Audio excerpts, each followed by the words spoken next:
پاکستان کی طرف سے غزہ کی پٹی میں محصور فلسطینیوں کے لیے امدادی سامان کی دوسری کھیپ روانہ کر دی گئی۔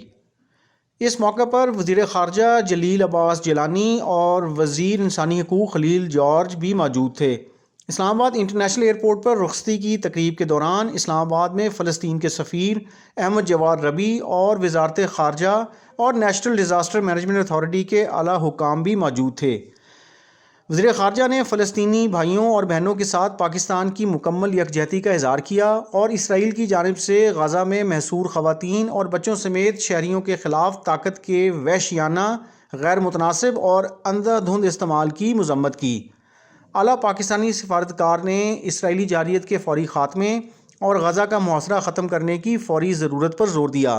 انہوں نے انصاف اور انسانیت کے اصولوں کو برقرار رکھنے اور غزہ کے لوگوں کو انسانی امداد کی فراہمی میں سہولتیں فراہم کرنے پر بھی زور دیا۔ امدادی سامان میں حفاظان صحت کی کٹس، ادویات اور فوڈ پیکج شامل ہیں۔ پہلی کھیپ 19 اکتوبر کو بھیجی گئی تھی۔